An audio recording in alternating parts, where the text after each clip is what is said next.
Masih bersama saya Safrina Nasution di Prime Words CNBC Indonesia dan kami masih bersama dengan Valerie Julliand, United Nations Representative for Indonesia. This is Valerie. Moving on to the next question about Indonesia's role on stabilizing and also the economic recovery efforts and easing global geopolitical tensions between countries.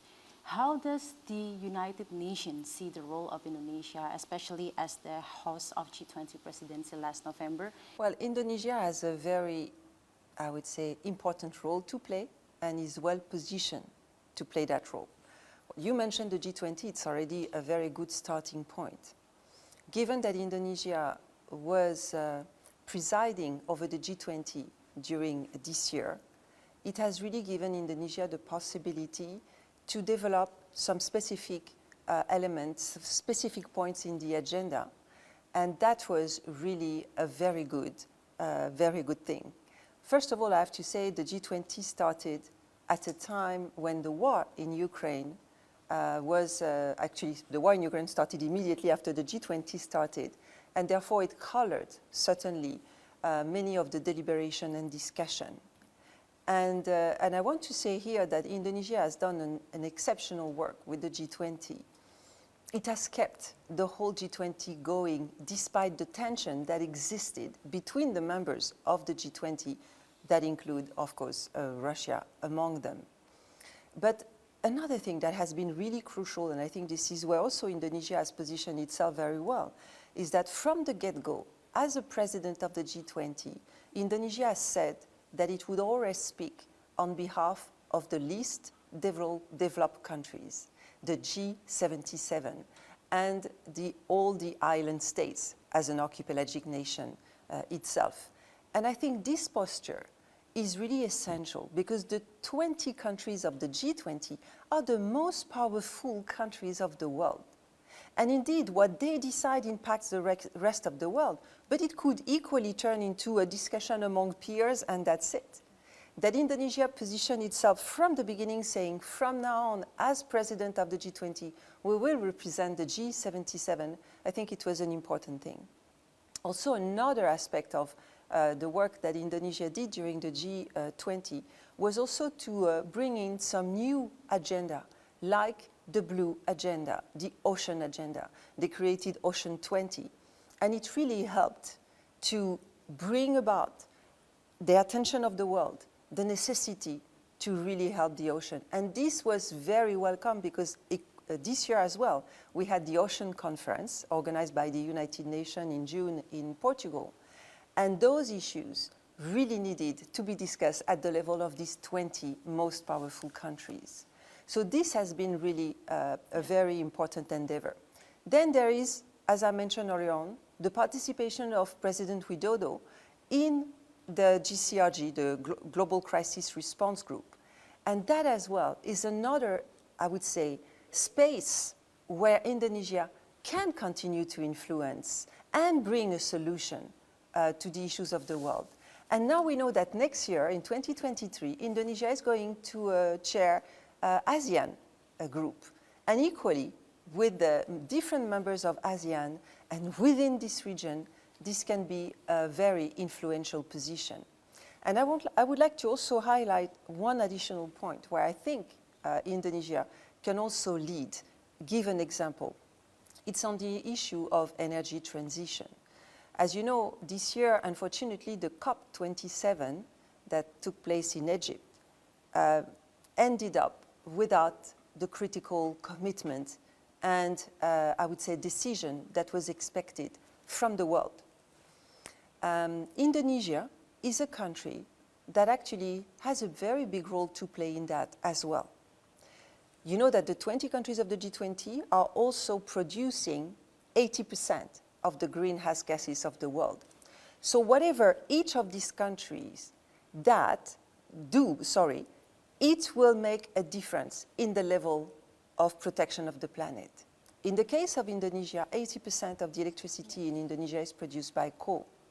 So Indonesia has taken a commitment to phase down coal. And if Indonesia really does this as it has committed to do it, it can lead the effort globally and set an example. And it applies as well for the blue agenda. You know that we have actually in the margin of the G20, a national blue agenda actions partnership has been signed and launched together with the coordinating Ministry of Maritime Affairs, also the Ministry of Fisheries and BAPENAS. Together, a partnership was signed together with the UN and the development partners to make sure that all efforts combined, we do what it takes to save the ocean, to preserve the ocean. And that as well, Indonesia is the largest archipelagic nation in the world. And it can make a difference. If Indonesia really takes the good measures, it can lead by example. But do you think Indonesia and its role, especially last November as the G20 presidency, we know that it has produced a leaders' declaration, as you mentioned before. Has this commitment been enough a solution to the main problems facing the world today? Oh, it's never enough. It's not enough, mostly because we are far today from achieving even the very basic agreement of the COP21 in Paris when it comes to climate, to make sure that we don't go beyond 1.5 degrees of increase of the overall global temperature.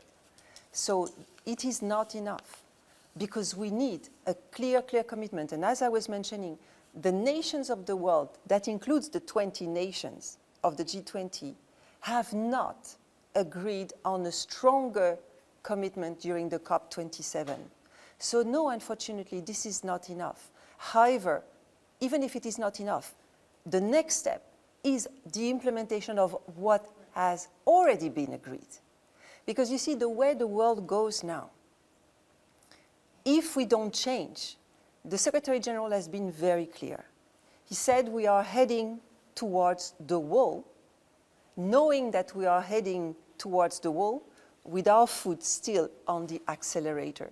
This is a suicide, a collective suicide of humanity if we don't change the way we develop our countries nowadays. So yes, it is imperative that Indonesia, as well as the 19 other members of the G20, as a priority, these 20 countries, really implement what they have said. Absolutely, because the Leaders' Declaration somewhat makes a number of references to previous commitments, to the different commitments, for instance, of the Paris Agreement and others. So if the Leaders' Declaration is to be implemented as it is said, yes, it will be already a big step. But we have had previous commitment in the past, and so far they haven't been.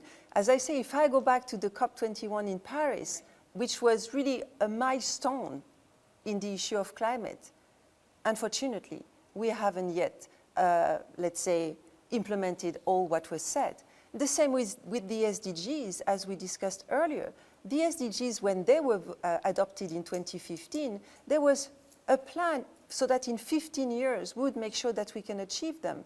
And already before COVID, in 2020, 5 years only down the line, after the adoption of the SDGs, we were already lagging behind.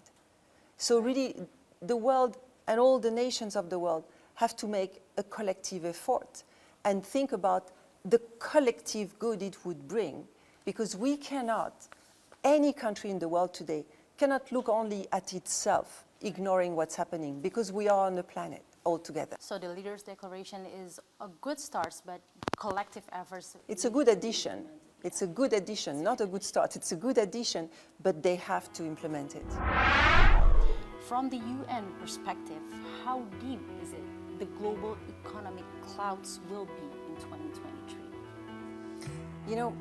I would say in general it's very difficult to give exact figures, mostly because we could have done a projection, let's say at the end of 2021, looking at how COVID was evolving and then the war in Ukraine started. Now we have the war in Ukraine, but we don't know what will happen in 2023. I really hope that there won't be a major disaster.